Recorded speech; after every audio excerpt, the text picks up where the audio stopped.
Assalamu alaikum, welcome back to The Proof That Islam is the Truth, where we're talking about some of the amazing scientific facts in the Quran that have been only discovered recently with modern scientific knowledge. Yet these things were mentioned in a book 1,400 years old.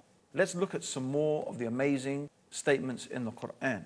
In the 10th surah, in the 5th ayah, the 5th verse, it says, "It is He," meaning God, Allah, "who made the sun a shining lamp and the moon as a light, and measured out their stages." Now the Quran describes the sun as siraj. Now the word siraj means torch, means it's something that generates its own heat and light, whereas the moon is described as a nur. Now a nur means a light that is originating from another source, and of course this is the correct understanding. The moon reflects the light of the sun. It's common knowledge today, but not necessarily so in the time of the Prophet Muhammad. Let's see what one of the respected cosmologists and scientists in the field of astronomy had to say when he was shown some of the statements in the Quran concerning his field of expertise. Professor Yoshidi Kusan, who's the director of the Tokyo Observatory in Tokyo in Japan, and this is what he said: "I say, I am very much impressed by finding true astronomical facts in the Quran. And for us modern astronomers who have been studying a very small piece of the universe, we have concentrated our efforts for understanding that very small part. Because by using telescopes, we can only see a very few parts of the sky without thinking about the whole universe. So by reading the Quran and by answering to questions, I think I can find my future way for investigating the universe." What he's saying is that the one who is writing the Quran, the one who is revealing the Quran, the one who is speaking the words of the Quran, is talking as if he is looking at the whole universe together, as opposed to the scientist who concentrates on observing this bit or that bit of the universe, which is what most astronomers do. Who is it that sees the whole universe altogether?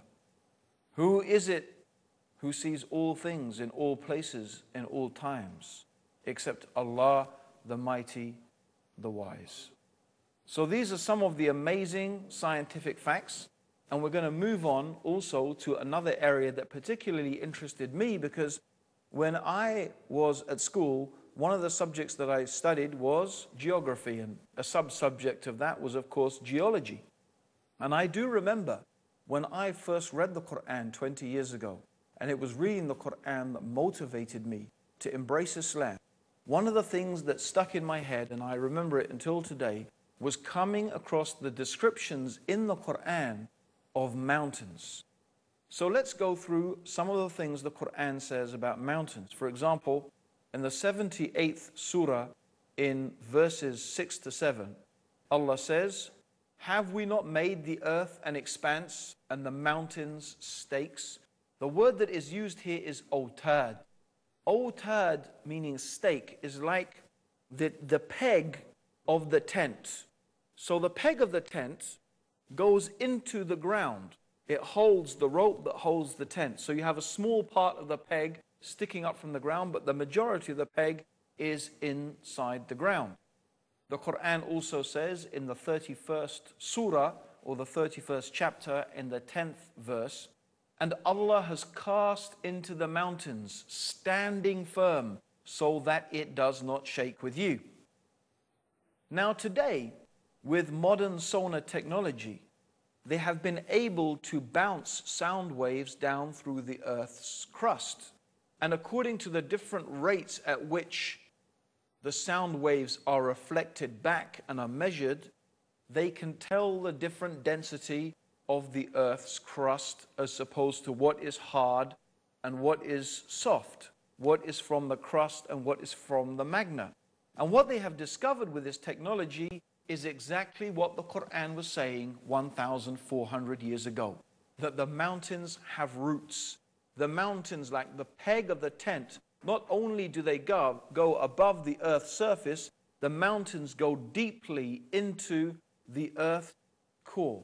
And they act, it has been theorized, as stabilizers. They help to stabilize the earth's surface. And there's two ways in which they do that. Number one, because the earth is composed of tectonic plates. The crust of the earth is actually made of different plates. And it is the movement of these plates that causes earthquakes. When these plates move against each other, the friction of that movement causes earthquakes. And that's also what they think how continental drift has happened. Originally, they believe all the continents were one continent, and then because of plate tectonics, it moved. But the Quran is saying is the mountains act as stabilizers. They help to stabilize the earth's crust. And this is something that has actually been theorized by modern geologists. There's another way in which the mountains may act as a stabilizing factor, and that is to do with the rotation. Maybe if you try and spin something, you will find that if it is not really spherical, it will start to rotate, and then it will start to wobble out of shape. And it is possible that the mountains actually act as a counterbalance to keep the Earth's rotation smooth. I do stress, of course, that these are theories, but it is very interesting what the Quran is saying 1,400 years ago, and that it seems to be preempting the ideas and the knowledge that is being produced by modern day science. Certainly, it is a fact that is established that the mountains have roots, and the Quran is saying that the mountains are like autad, the pegs of a tent. So this is a remarkable scientific fact.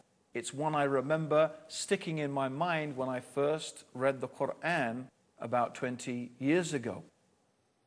So these are one of the remarkable things. Also, the Quran mentions some aspects of animal and plant life. For example, the 16th chapter of the Quran is called Surah An-Nahl, which means the surah of the bee.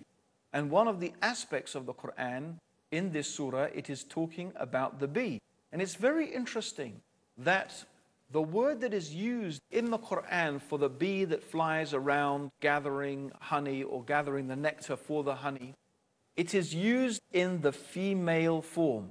The gender that it is used is feminine. Although until recently it was believed that the bees were actually soldiers. They were males, and the ruler of the hive was a king.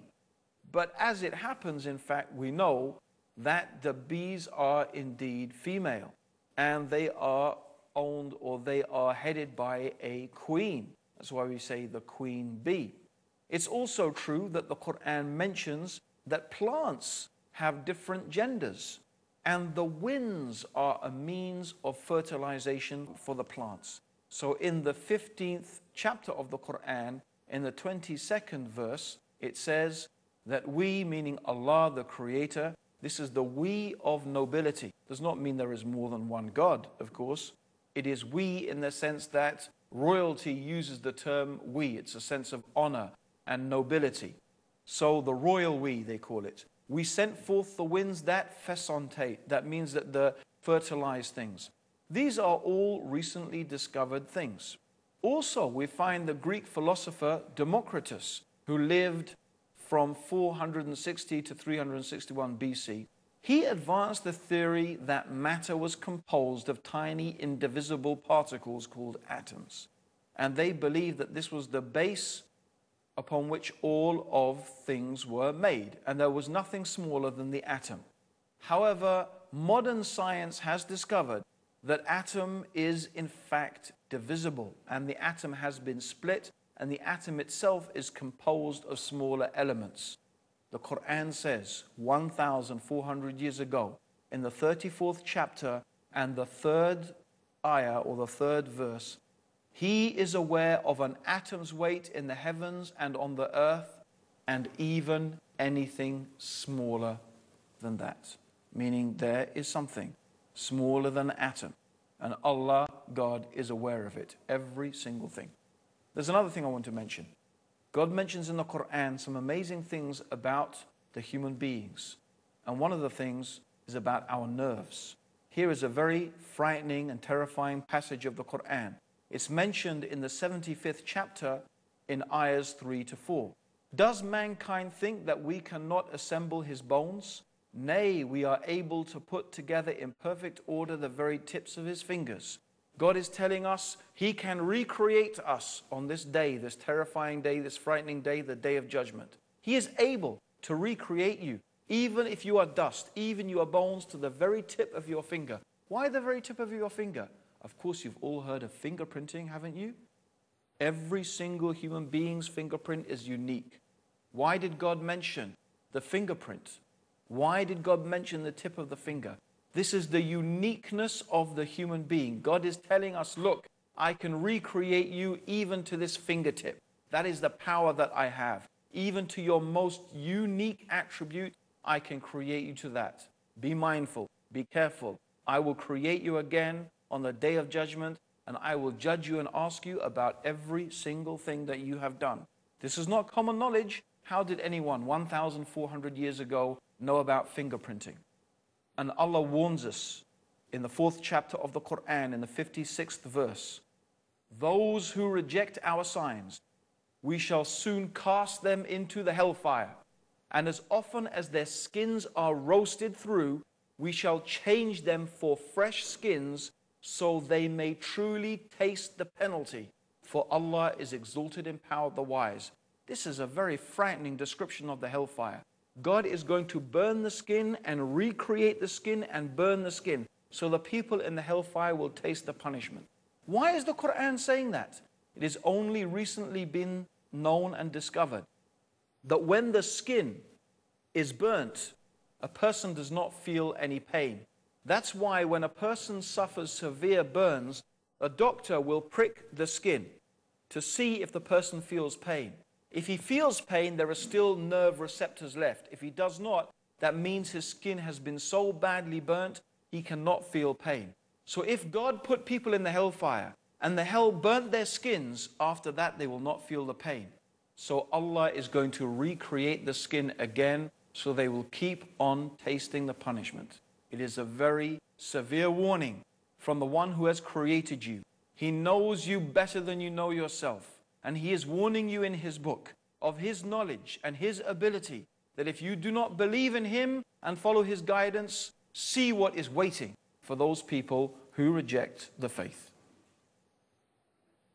My dear listeners, we have only one more thing we want to mention.